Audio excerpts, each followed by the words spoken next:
Hi guys, Sowerz here, and I'm going to do a commentary about the EGL7 event, which was last weekend, because it's been about 5 or 6 days now since I got back, so I thought it was about time I did one.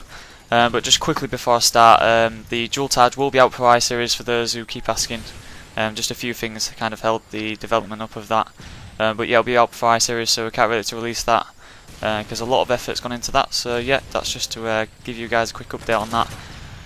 But yeah, EGL7 we came 9th to 12th in the end, which for us isn't really a good placement at all. I know for a lot of teams, you know, that would be a good placement, but we were looking to really get top 4 at least, top 3.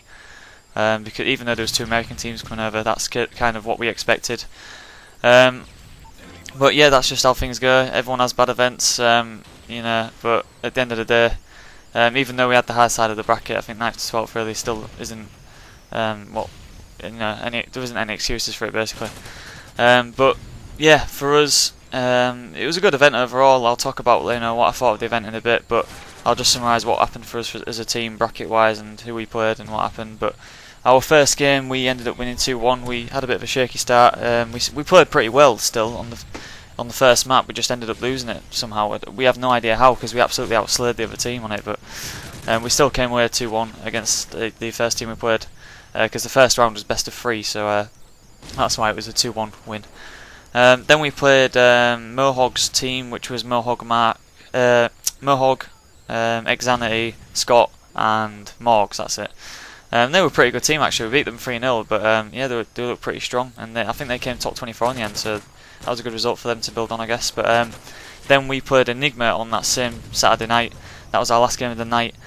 And it was the first game that we really showed what we were capable of. I think, you know, we absolutely dominated Enigma. I even spoke to them after, and they're saying they've never been beat like that before. And to be honest, after that game, I kind of felt like if we played like that against any team, we could walk against any team. I even thought against Optic we could really push them, because we played Optic online before the tournament started. Obviously, like before we went to EGL, and we were looking pretty good against them. We actually thought we had a really good chance if we played against them, but. Yeah, I mean, we played really well against Enigma. First CTF lockdown, we managed to get a good result out of that, and then we 4-0'd them on the S&D, then 6-0 on Arcade and CTF. So after that game, we were feeling really good. You know, our comms were great in CTF. Our CTF game has always looked really strong. It even did throughout the tournament, as I'll talk about in a bit. But yeah, we won 4-0 on the S&D, so we thought, hang on, our S&D is going quite well here at LAN, so we've got a really good chance of doing well. So on the Saturday night, we kind of left with quite a lot of confidence. You know, we felt pretty confident in how we were playing. But then, you know, the Sunday came, and we had Dignitas in the morning straight away, and we ended up taking the first map against them on Dome CTF. We pretty much walked that Dome CTF like 3-0, I think it was. After that first map, you know, it kind of felt like normal service. Like, okay, we just got to win this S&D, and we'll be 2-0 up. But that's when things all went wrong for us, really. We lost the S&D 4-0 on Arcade, and our S&D game, this event, was absolutely shocking, really.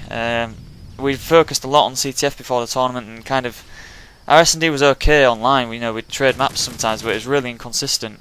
So we never knew how it was going to be at LAN, really, for sure. But yeah, our S&D massively let us down. I mean, we lost the S&D 4-0.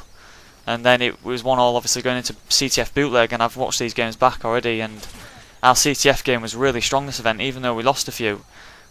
Every CTF we played, we pretty much dominated the map.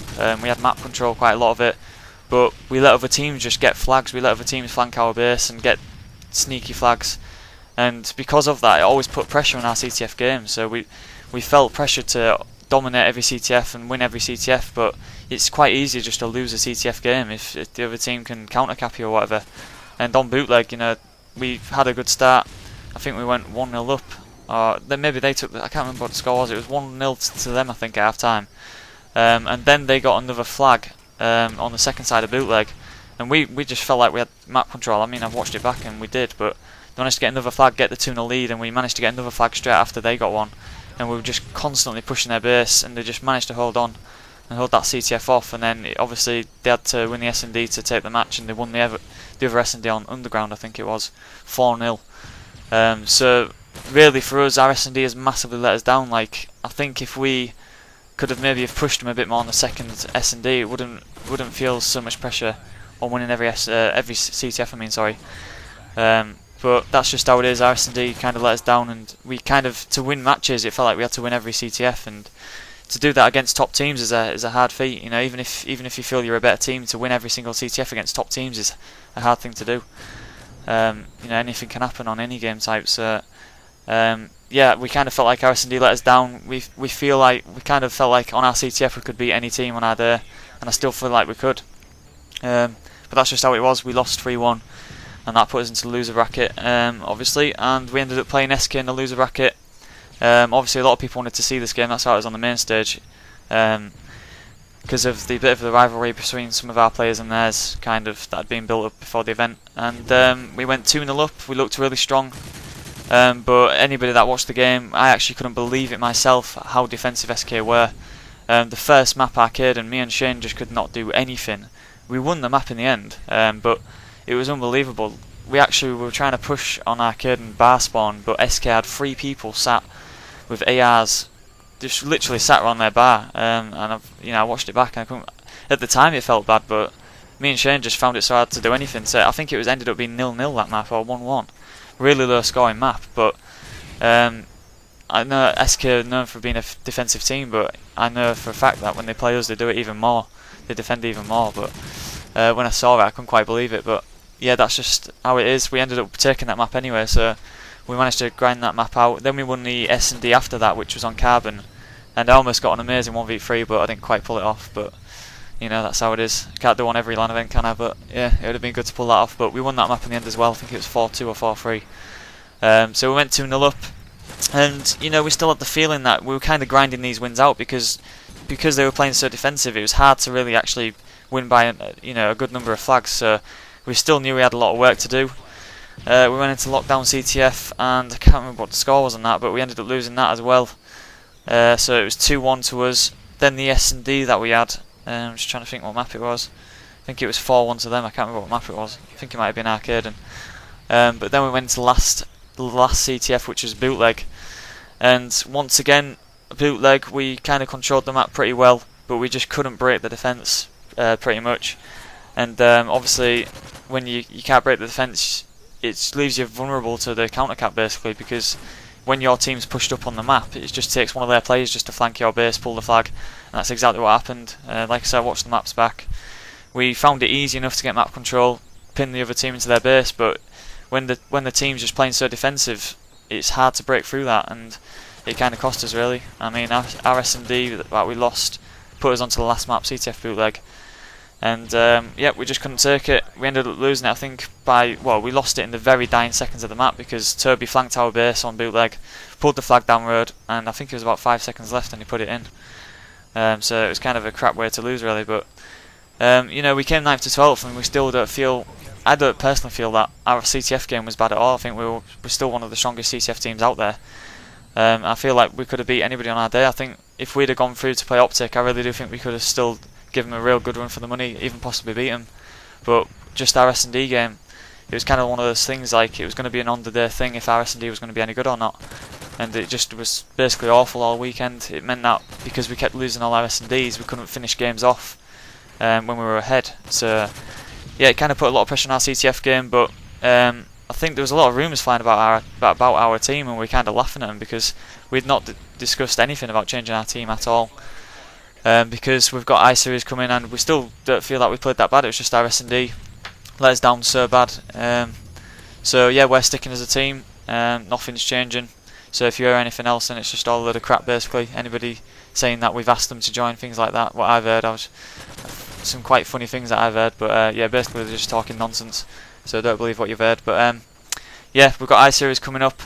I'll talk about that in a bit, but yeah, overall EGL7 was a great event. Yeah, the placement weren't very good for us obviously, but it was so much better than EGL5 in terms of the way the cameras were. I bet the live stream was a lot better for you guys as well, because there's so many more cameras and things like that.